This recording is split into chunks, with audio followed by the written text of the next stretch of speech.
All right, well, good morning, good afternoon, and good evening. This is Mike Sutton. I'll be moderating this session. We're going to give a few minutes. We got people popping on the webinar right now, so we'll get started here in a couple minutes.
Okay, let's get started. Hello, everybody. This is Mike Sutton. I'm the moderator of this session, the impact of digital transformation on the payer industry. I'm the Chief Technology Officer of Innovacer, and I'll be moderating. If this were like a real seminar and a real conference, right now I would be doing some logistics issues of telling you where the restrooms are. Hopefully you know where they are in your own situation. But also I'm going to do a little bit about, we're joined by some luminaries in the industry today. We're going to introduce them.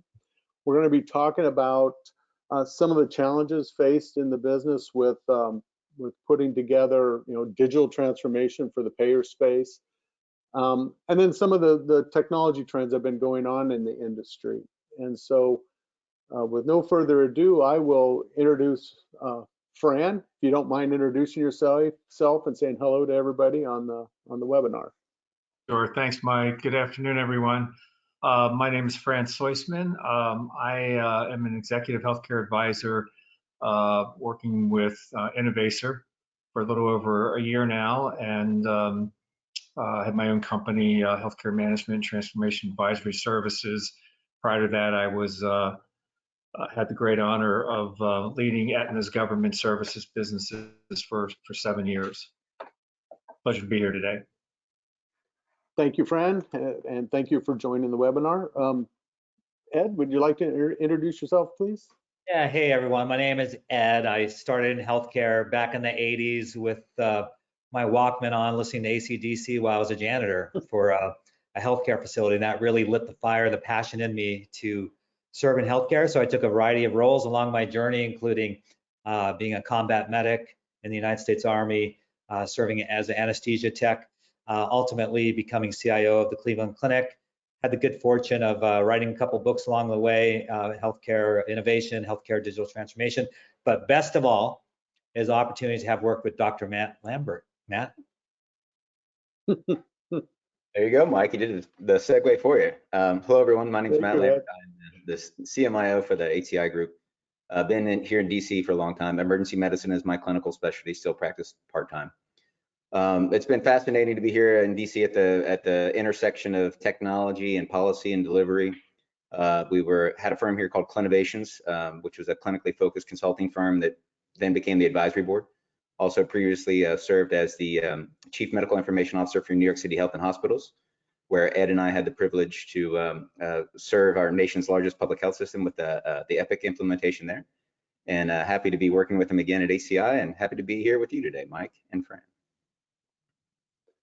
Thank you. And Ed and Dr. Lambert, when we were, before the meeting, we were talking. These fellows have done many EMR implementations and are proud and healthy to talk about it, which is not a lot of people can make that claim. I'm again Mike Sutton. I'm the CTO at Innovacer. A little bit on my background: I was the CTO at Kaiser Permanente for 6 years prior to joining Innovacer, and then prior to that, I was also did some government service, like Ed. I was the Deputy Chief Information Officer for the Central Intelligence Agency, And I always tell folks I've been doing data and data integration for a very, very long time. So, and it's just fabulous to have you all here to join me in this webinar. Next slide, please. I talked a little bit about this already. We're going to talk about some of the current landscape of healthcare data. So if you go to the next slide. So a little bit, I'm going to just do a little talking here. I swear I'm not going to be doing a presentation. We're going to get our panelists, the panelists involved here. But a little bit of the history kind of in the healthcare space is, you know, we've been spending pretty much the last 2 decades, and like I mentioned, our panelists have experience doing this, and getting off of paper-based systems or, you know, kind of very siloed, very specific healthcare type transactional systems. With the emergence of the big EMRs, you know, from all of them, it really has created an environment where we have digitized much of the information that prior was, you know, kept away in paper vaults, and it's been digitized. And it's kind of where we are right here in the middle of, now we've faced with the challenge of taking all this digital information and how do we make it useful and actually get the promise. I think we met the promise of the digitization of the EMRs, but I don't think we've kind of fulfilled the space of how do we actually transform our organizations and the healthcare industry based on the new digital models that are available today. And so we kind of have this place where we are now, but now we're seeing this emergence of all these, you know, fabulous cloud-based data systems, you know, like Snowflake has emerged, like, you know, the Azure, the Google clouds of the world, the Amazon clouds of the world. There's many out there that we're taking advantage of. And so I would just kind of pose it to the panelists here that given this evolution of this technology, what are some of the opportunities that we see, you know, for the payer space in particular to take advantage of some of these new technologies, and how do we move to that new emerging market? You know, Ed, would you like to go first? Yeah, I think we're seeing the emergence of platformization, if that's a new word that I'm making up, platformization. And so we saw the emergence of platforms, right, revolutionize ERP. So you used to have a different finance system versus supply chain versus HR. Then you had the emergence of, you know, Oracle and SAP, and those were the winners with the platforms. And the same on the EMR side. There was, you know, 10 years ago, there was 1,000 different EMR vendors. Today, there's 10, and they're all platform players. They do revenue cycle and they do the RCM, the revenue cycle and the clinical cycle. So I think we're seeing the same thing happening now on the payer side, where it's about the platform and bringing those 2 platforms together. And that will really help with the data issue, because the data issue is largely about the silos and lack of interoperability. So you've got I don't want to take some of the other speaking points away from my colleagues. So I'll just stop there. But I think platformization is key trend that's going to help bridge the gap that we're seeing going from, you know, very nascent and immature market to a much more mature market. All right, thanks, Ed. Yeah, Anybody else?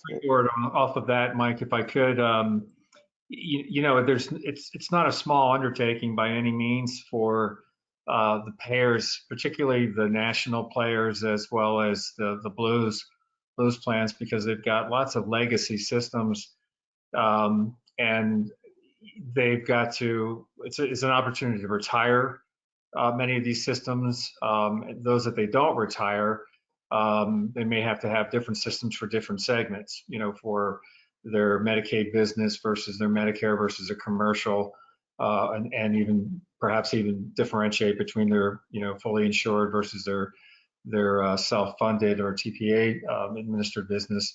So it's a complex and expensive proposition. And anytime you're migrating, you know, as Ed mentioned, what was the term? Platformization? You heard it here first. Yeah. It's, you know, things can go wrong, right? When you're migrating from one platform to another, because you're talking about customers, the employers often, or if it's individual business consumers, and the last thing you want to do is make it obvious that you've gone through a migration. It should be, kind of a non-event. That's the objective. So expensive, complex, risky. Yeah, well said, Fran. Yeah, Mike, I'll call it the meaningful use era got us this far, right?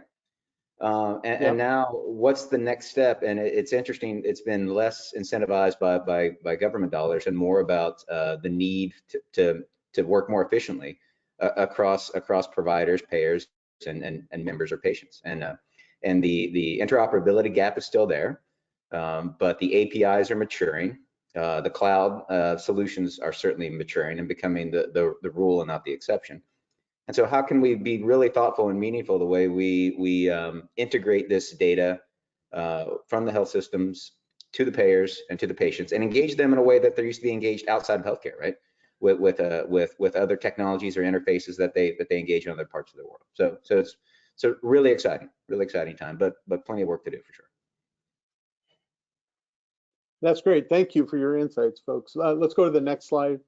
We're going to talk a little bit about what we're seeing in some of the industries, despite the move to digitizing our environments. It's still a very, very small percentage of the companies that have claimed to have gone digital.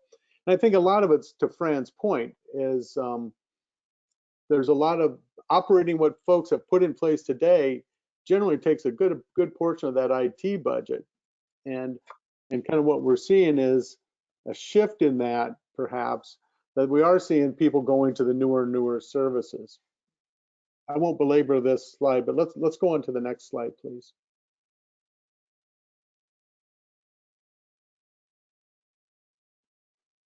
Next slide, please.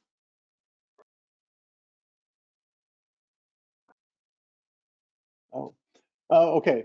So a little bit kind of Fran mentioned some of this is his talk about what are some of the biggest implementations for digital transformation. We're going to do a quick poll here, and then we're going to go through each one of these as we after we get the responses.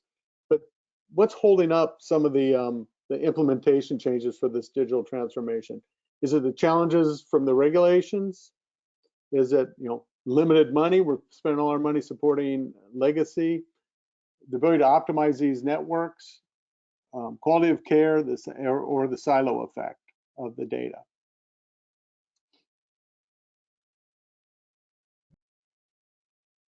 And while we're waiting for this, I mean, Fran, you were probably part of one of the bigger payers in the country. Do you know what some of the challenges were for you to get to some of these new implementations that were going on, and some of the I'm certain the folks had a lot of desire to do new things. What was holding you back the most is going as fast as you perhaps wanted to go?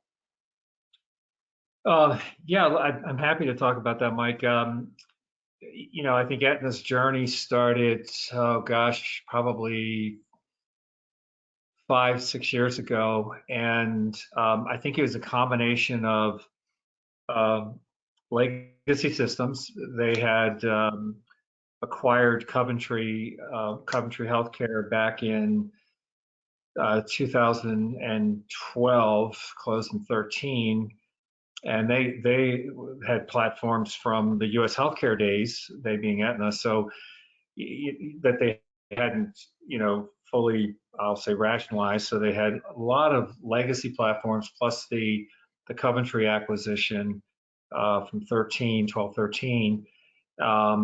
And so you had all of that to rationalize, determine what you were going to keep, what was going to be your primary platforms. And in some cases, a decision was made to go with something brand new,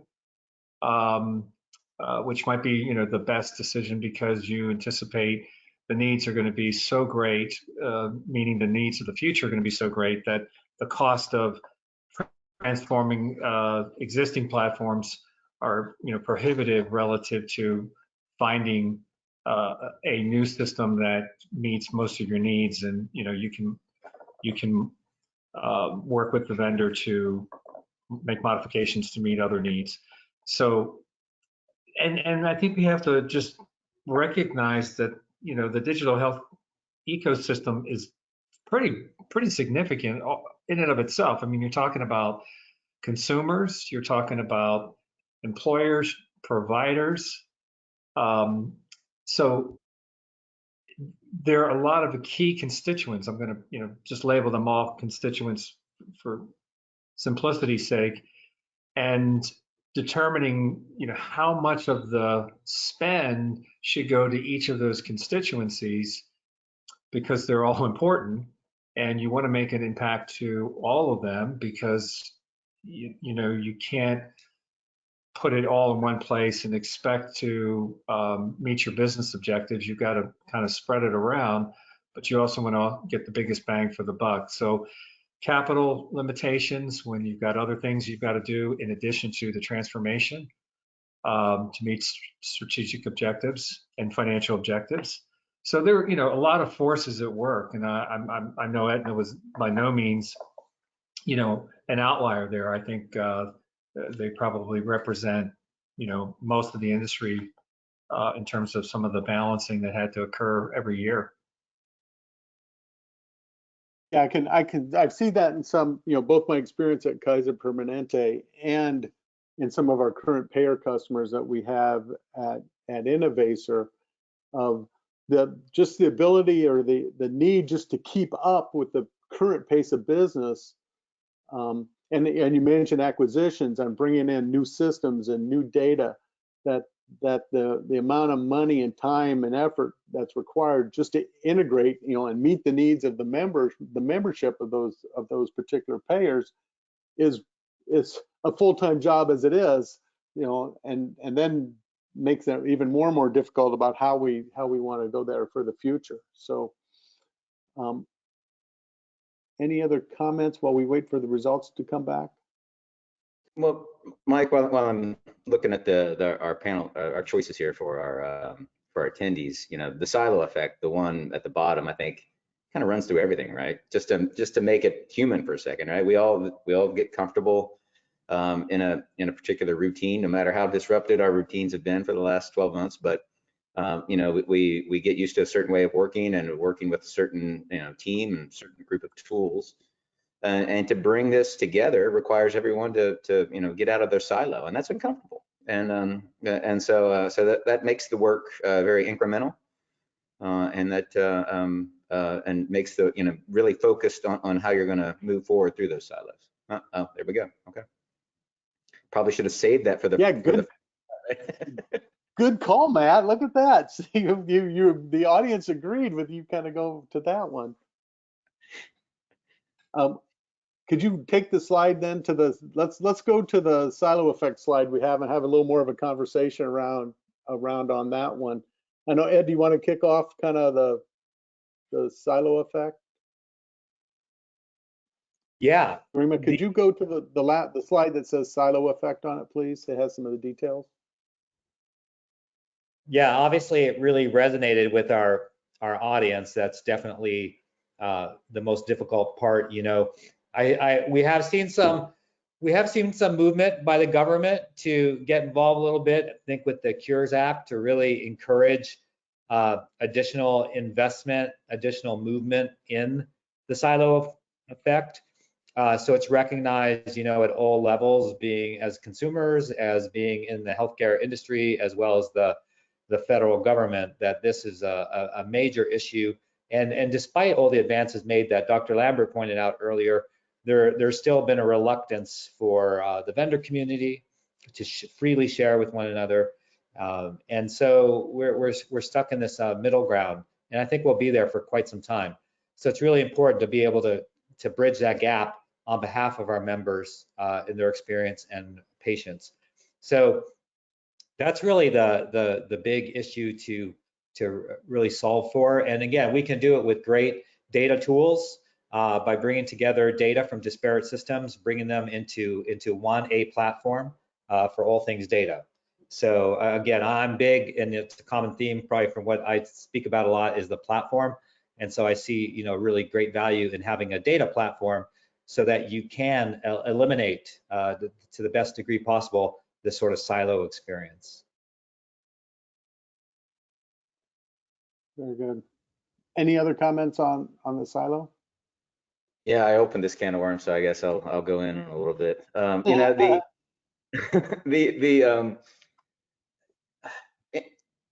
it's a disjointed market anyway, right? And it's really tough to find a common. I think if you're going to move forward through silos, you have to really prioritize what you're working on. And you have a healthcare industry that has payers, providers, patients, and employers, often with different priorities. And so how do you work through that and make significant gains that you know benefits everyone? You know, the payer has some critical information they'd like to get in front of the providers. That information has to be accurate and presented within their workflow before they might act on that in a certain way. Members again have certain expectations of how they're used to receiving data and information in other parts of their lives. And we need to engage them in ways that are emerging there, and also in ways that motivate them to become more active participants in their care. Sometimes that might make it be something as easy as making it easier for them to pay their bill, right? So really doing that in a thoughtful way, I think, is a really big challenge. Yeah, and Mike, I would just add to what Dr. Lambert's sharing. You know, the second most common in that poll, I believe, was member experience, quality care member experience. In this, the silo effect directly relates to member experience, because we all know how frustrating it is to have to reproduce the same information, to reshare the same information. And it's a conundrum on both the provider side and the payer side. And it gets very frustrating. And when I think about my experiences with on the payer side, it has been a very frustrating experience, because wait, I just gave you that. You should have that data already. Wait, I submitted that. How come, you know, this part of the organization is not talking to this part of the organization? It's very, very frustrating. And so that's why it's important to solve. But until then, you know, the stopgap is having some sort of platform. Again, I'm a big platform believer, but some sort of platform capability where you can take these disparate systems, put them into one. And so from a member experience point of view, it's smooth. It may be complicated and messy below the waterline, but above the waterline for the member, it's smooth water. Yeah, and I also think that allows, done well, that allows us, Fran, sorry for talking on you, but it allows us to move things closer to real time, right? Yeah. You know, historically, a lot of this is done, based off of claims, which have a natural lag, and you try to do maybe some care management or care coordination based on previous events. If this is coordinated and everyone has visibility on it, member included, payer included, then there's an opportunity to do some real-time data sharing and care coordination, just to make sure that everyone's engaging the health system at the most appropriate level. I've gotten into the habit of saying, if a text message gets the same clinical outcome as an ED visit, then why would we do anything different, in 2021? So, Fran, I'm sorry I jumped all over you there. You actually teed it up beautifully for me, Matt. I was going to say the opposite of the negative here is the positive that you see in value-based arrangements. You know, where those where the provider, the payer are aligned to work together to make sure that the data exchange does work. It does improve the outcomes. It does reduce cost. It does improve the consumer experience. You see errors, reduction in avoidable errors. There's just all kinds of positive things that come out of it. We address gaps in care faster. So it just shows that when we do align, we get better outcomes, we get better results, and the patient has a better experience. Okay. Mike, I'm gonna turn a question to the moderator. I don't know if I'm allowed to do that or not, but anyone with a Kaiser background, I mean, that's right. That's the original payer provider alignment. Any thoughts on from you and your Kaiser experience around that alignment? I was actually going to go to a little bit, because silos, silos sometimes are called centers of excellence, which are sometimes seen as a good thing. And Yeah. I worked in the travel industry back during the days of the Open Travel Alliance, and we were in a very competitive space. I worked for the cruise lines, but there were airlines and hotels and car rental companies, and that industry kind of self-aligned around eliminating these silos. And they didn't eliminate the silos. What they did was, it kind of like what Ed was talking about, was it they created a lot of the lubrication to actually let transactions flow better between the different entities. And so, and when I was at Kaiser Permanente, one of the super valuable, great parts about that organization is we were payer and provider. And so and my part of my role there was integrating those systems. So we really had a fabulous member experience, and then I kind of go to, look what's happened in the financial world, financial transactions, even though highly competitive with all the financial institution and banks, they've all agreed on a way to interoperate. And my basis, and we did this at Kaiser, we did this in the travel industry, we agreed. I joke around with people, when the Open Travel Alliance started in 1999, we agreed on 4 APIs. We just had CMS come out with says, here's 142 APIs, and they're actually bigger than just a plain API. Do we think that this is the beginning of this in the healthcare space, or are there too many disincentives for this interoperability to work? And again, I've only been in the healthcare space for 7 years, so I have luminaries here who spent entire careers in this space. So we think the technology is lining up. Are the incentives in the business part of healthcare lining up as well to make this work? Is an opinion I ask you all. Ed's looking I see at a lot of smiles.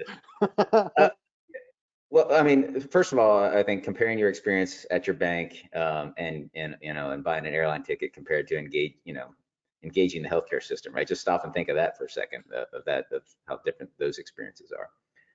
I think we're seeing pockets of alignments across the country where it makes sense, where there's maybe a path dependence, like Kaiser, like the Geisingers of the world, where there's been a long history of this. You see more and more health systems aligning with payers or forming their own payer plans, and you see more and more health systems merging, right? So the health systems are getting pretty big. Some of them are aligned with health systems, or excuse me, with payment plans, and so there are pockets of it. And anytime you're trying to push the space forward, you naturally gravitate to where those alignments are, and it's going to be very interesting to see the effect of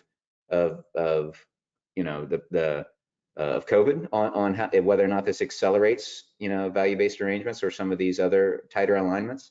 So there's a right down the middle answer, Mike, but I think it's a right down the middle market. Well, here's an additional view. One is I do think there's a problem. So I agree with Matt. That's why you're seeing the government get involved. I'd prefer that they wouldn't, but we haven't been able to self-police. And so that's why you've seen, more pressure from federal and payment reform and things of that nature to try to force this to happen. I think for whatever reasons, competitive reasons, different companies have been loath to share, being that they think the data is a strategic asset and they built, great systems, and why give that up to some, especially if it's a upstart, a new company. We've been doing this for X amount of years. Why should we suddenly, give up, everything we built up? And I get it. But that is an issue. But here's a different one to think about: internal issues to your company. So I ran into this all the time on the provider side. Even though some of the providers I was with, we also had a payer side that I had responsibility for. So I think it's a culture issue inside of companies, right? Because we're so proud. Like, we're head of. I got to be really careful with my examples because I don't want anyone to try to trace anything back. But we're so proud of what we built. I think the center of excellence, Mike, was that you who said that, or Fran? That was a great. It's like, look, we're so proud of what we're doing in this part of the company that we're not going to give that up, even if it's the best thing for the member. We're not going to give that up and go with what finance wants to do, or strategy wants to do, or member experience team wants to do, or the digital team wants to do. And you've got, like, depending on your company and the complexity, and many payers, right, are just like providers, are very large, complex organizations. You've got 8 or 9 different chiefs all fighting each other. So I think it's largely a culture issue. I don't think it's that hard to actually. The technology is not the issue. It's the culture. That's great, Ed. Thank you. I'll weigh in. Would agree with both Matt and Ed's assessment. I do think that, you know, you look at history, the government has played a role in being a trendsetter in terms of reimbursement over the last 30 years. And I think there's already signs in terms of, you know, the CMMI direct contracting initiative. We'll see if that gains traction. But clearly, you know, the government wants to get out of the fee-for-service payment arrangements on original Medicare. And, you know, if that does gain traction, and I do think it probably will, there may be some course correction that needs to be made along the way, and that's not unusual. That we know it's an inefficient system. I don't think anyone would argue that. So it's not a question of if, I think it's a question of when it really, where the tide changes dramatically, you know, where we go from what might be, you know, 15, 20% in value-based today to, you know, get over the 50% mark. I think it's going to happen. And I think that the more pressure that's put on fee-for-service by containing the level of increase, the more willingness on the part of providers to make the pivot into value-based because they can get rewarded for achieving better outcomes. Yep. Fran and Mike, I just want to second that. You know, a lot of the value-based arrangements require, you know, a year and a half view of things, right? And payers are much better at looking down the road, at least a year and a half. A lot of provider organizations are managing, you know, week to week, fee-for-service heads and beds. And I think the direct contracting piece is going to help incentivize more provider organizations, just because of it's more the reimbursement models is within the same reporting year and not the next. Having said that, though, that really puts a premium on information sharing, right? And getting it at the point of care and as far as upstream as possible. So I really like some of the payment incentives that are coming down the pike, and look for more for sure. All right, very good. We're going to touch on a couple of the other challenges, and then we're going to do another poll. One thing I may have forgot to mention to the audience is that you can ask questions anytime during this event, and they'll pop them up for us, and so we'll do our best to kind of answer them as we go. Could you go to the next slide, please, which is on the margins?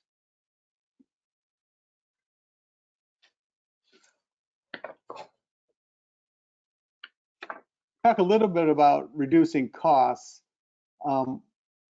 We find that almost, you know, generally who I speak with in most of these organizations, whether payers or providers, are the IT departments.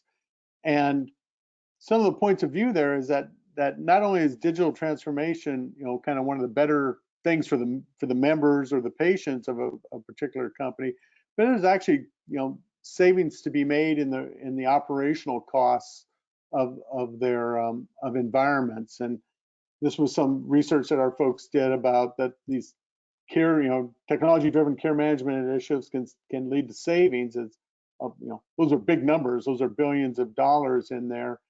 And I think we already mentioned it a little bit, that I think Dr. Lambert, you just mentioned it, is that, you know, our planning horizons are kind of short. I mean, generally year to year, and some of these take a longer term view. I don't know, do you have any opinions on how and if, you know, these move towards these digital transformations? You know, a lot of this, I'll go back to the hospitality business. You know, a lot of it turned out to be self-service, eliminated a lot of the capabilities that we had internal to our organization. You know, and then you see some of the things on here. We're talking about AI as being, I don't think a panacea, but perhaps something to help us find efficiencies. Anybody have opinions on, you know, some of the things that we could do to help reduce the care and reduce the cost of care? Yeah, I think, you know, one area that's ripe, and this goes across any type of organization, is robotic process automation, or RPA. And you know, we see that a lot of the processes are very manual, and you can automate those. So I've experienced that. I've done that. I've got friends who are doing it in their particular companies, and really taken out a lot of the costs. And the cool thing about digital, you know, when we consider it as part of digital transformation, is oftentimes, you know, if you lead in this area, you know, in your organization, and it's your, you know, you're being very proactive, you have a little bit of a leeway to try to make a deal. And it's like, look, if I pull out 25% of my IT costs as an example, let me reinvest half of that, you know, 12.5% into digital transformation, into some of the more member, which we should be focused on anyways, but member facing things and clinical quality facing items. And so it's another way of just reinvesting. So you're helping the company by removing costs, but also then taking some of those savings and plowing it back in some true, you know, in mission oriented type of activity. So remote patient, not remote patient monitoring, sorry, but RPA, robotic process automation is a key one. But you know, that's another example. I said, you know, remote patient monitoring is, we can do things to reduce cost of care, like remote patient monitoring. So instead of allowing the member to be hospitalized, which the member doesn't want to be hospitalized, hospital doesn't want to be, shouldn't want to be hospitalized, we can leverage things like telehealth, remote patient monitoring. Oh, there's so many. We could go on and on about the different things we can do to reduce cost of care. And in my experience, and I think there's studies out there to support this, the member satisfaction is higher, right? No one wants to be in the hospital, heck. 2, the quality outcome is the same or better. And 3, oftentimes you can do things for half the cost. So it's really one of those win for the payer, win for the provider, and most importantly, win for the patient. Yeah, and I just wanted to leverage on kind of your point, Ed, on the cost. So at the risk of going a little bit too geeky here, is, you know, most of these modern transformations, you know, there's an associated move off premise and moving into these cloud environments. And you know, in the early days of cloud, everybody was afraid it was going to be way too expensive. The security was going to be not there. It was going to take way too much money to secure the cloud. But you know, in my experience, there was hundreds of millions of dollars saved in the moving from a big off-prem or big on-prem environment where you're managing your own land, your own data centers, your own failover.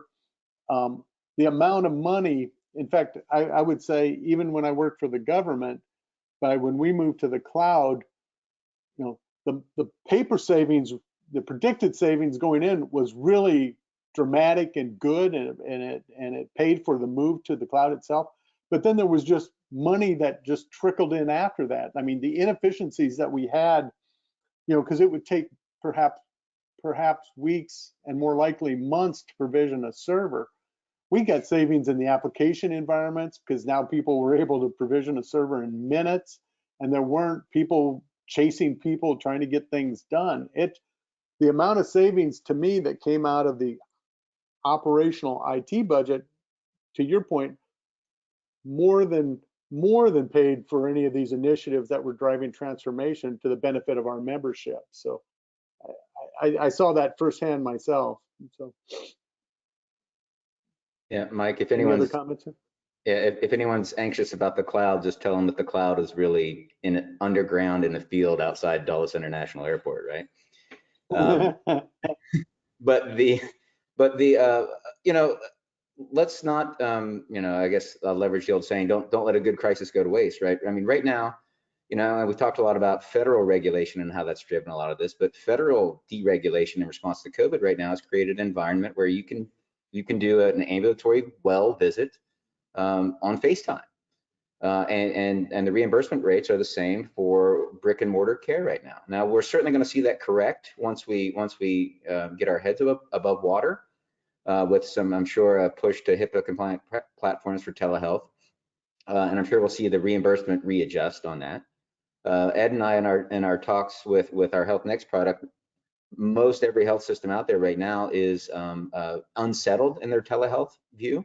but I think certainly, or in their situation, but I certainly think well care, a third of it, and Ed and I have a bet back and forth on what percentage of this is going to persist in telehealth. But I mean, let's say a third of well care can, if we can have that done, just like we're talking right here, right now, that's going to be a pretty efficient way to provide well care and to communicate with patients. And when we think about payers, I would encourage them, if their provider partners or provider organizations are having a hard time making that pivot, then I would certainly encourage seeing what they can do to offer those services.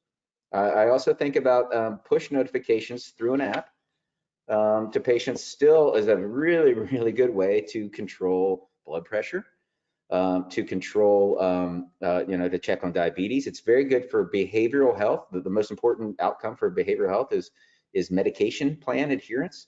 So anything that we can do to leverage technology to care for well patients, let alone getting into hospital at home models, which are a little more complicated and really require some silo busting.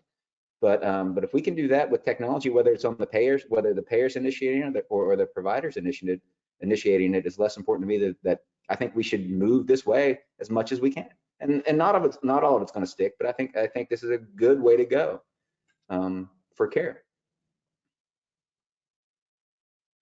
Hey, I agree. Well said. Let's go to the we have another. Let's engage our audience and go to the next poll.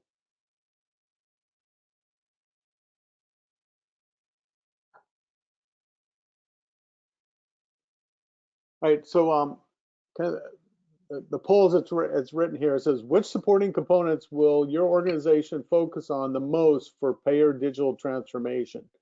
Are you doing it mostly just to comply with regulatory requirements, direct EMR integration, cross-system connectivity, custom workflow, or unified patient records?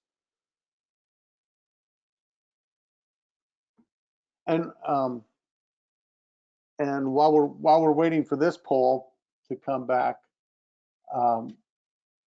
as far as someone mentioned customer satisfaction, I've always, when I've worked on had these webinars before, I always ask, where does like customer member satisfaction rank in, perhaps, the prioritization of doing these digital transformations? Is it generally to get user satisfaction, or is it generally to save costs? What are you guys' feelings around that? It's Mike. It's Fran. I'll go ahead and lead the first part of that discussion. From my vantage point, I think it's always been at the core of the strategy from a payer perspective. It's to be a consumer-centric organization.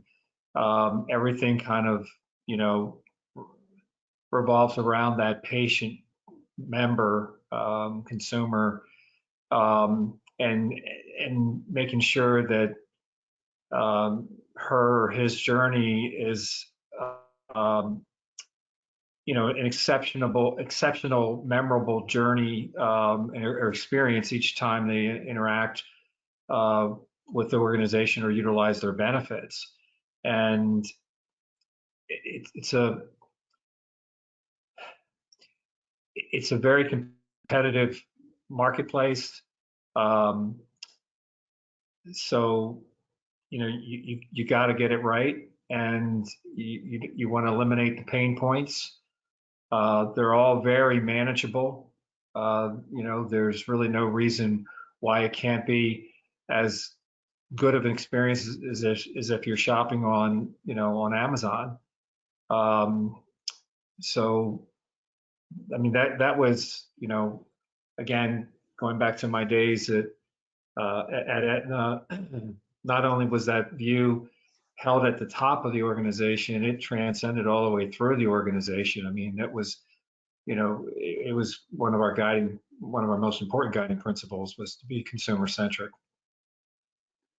And that meant the feedback loop was satisfaction, measured in multiple ways. It was just a singular metric.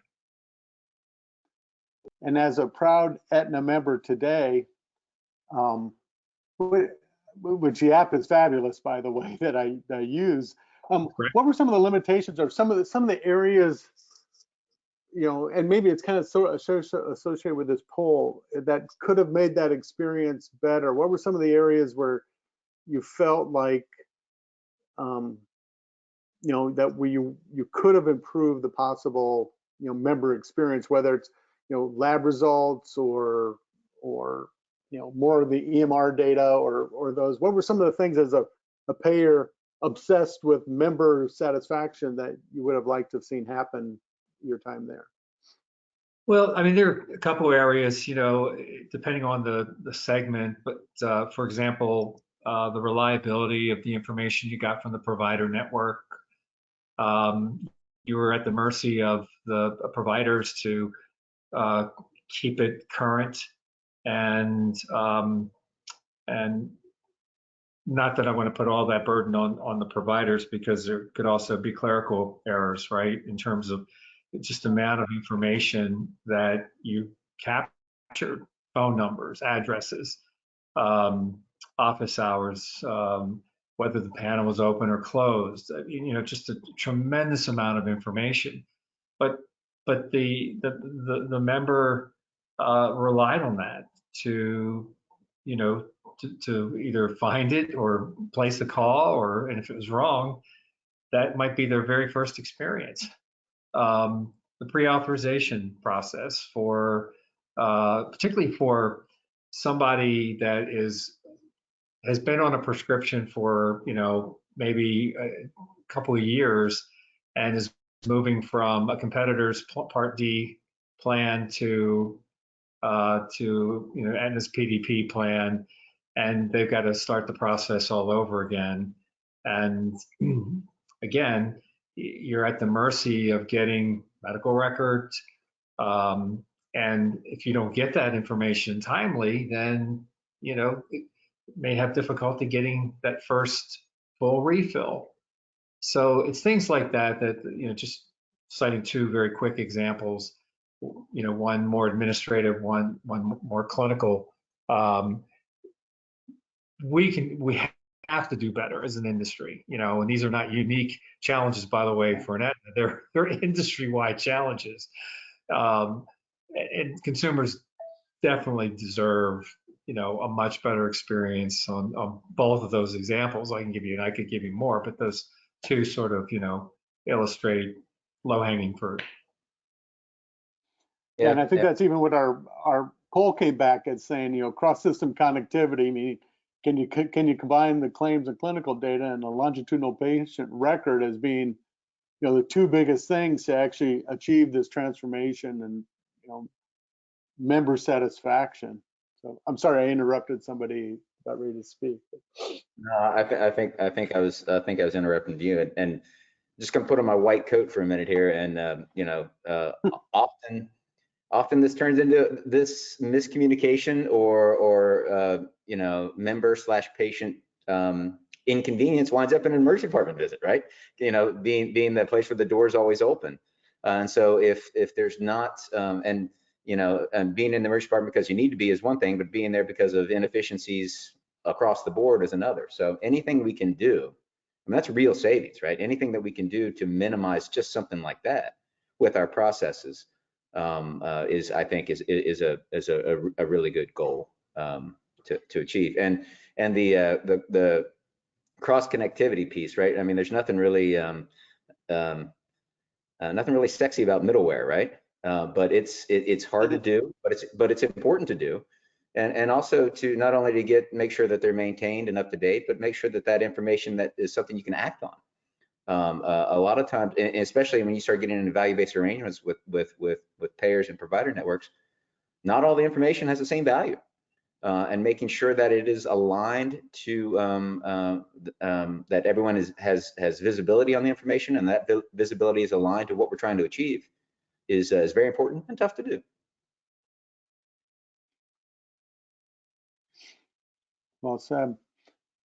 So we have a slide here. I think we all kind of kind of know this, but we're just showing it on here because, you know, even though, you know, cross-system connectivity came up as a big one, longitudinal patient record, some of the complexity in that is all that data, most of that data we have is even, you know, it may be in a structured format, but the data itself is not structured. And we have to figure out what are in those fields, what are in those commons. And then some of them are just, you know, plain old notes and images and those types of things are unstructured data. Why don't you go to the next slide, please?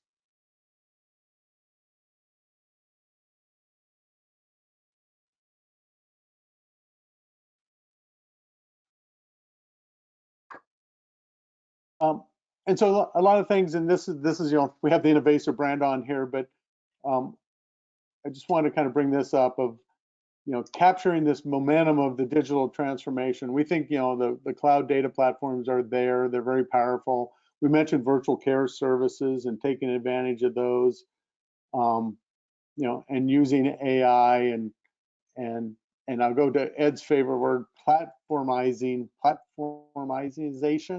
I can't even say it, but you know, we do think there's a place where all this data can get accumulated, can get processed, and can get turned into something that is usable. So if you go to the next slide, please. And Mike, Ed was a design major, so the engaging members or patients in a customized way, I know that's near and dear to his heart as well. So I think there's a lot of opportunity there.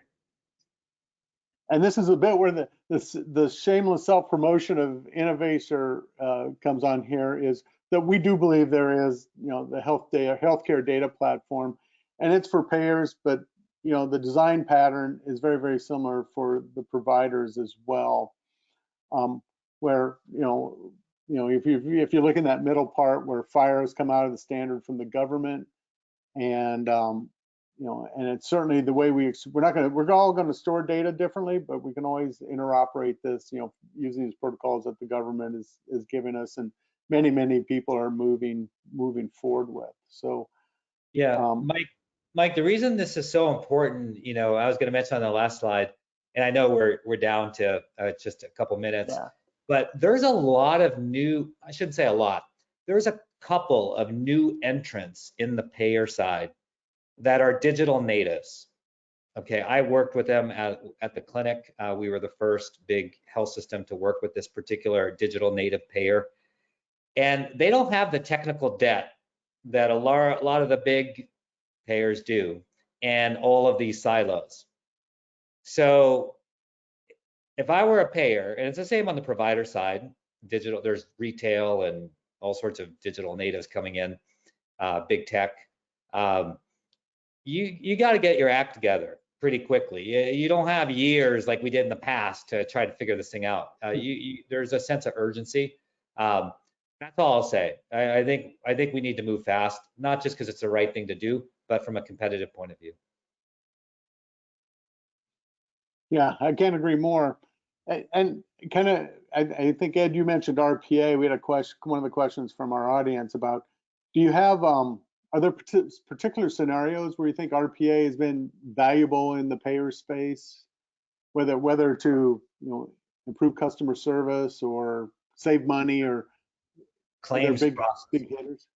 Yeah, claims processing. We were so successful, let's keep it the we as a generic we, so successful that we had to stop doing too much RPA because our teams were unionized, and it was taking a lot of jobs. But definitely in claims processing, that's a very simple one. But yeah, there's all sorts of other applications, you know, like customer service or service desk and things of that nature. You know, I would rather, you know, you need to be bimodal. I think you need to offer your members, you know, multiple ways to interact. Some will always need that phone call, and I think we should be good at that. But many, especially digital natives, they don't want to interact with people. You want to work with a chatbot, as another example. So there's two ones that I've seen: chatbots, as well as the RPA on claims management. Yeah, we're very much in a DIY kind of, you know, channel.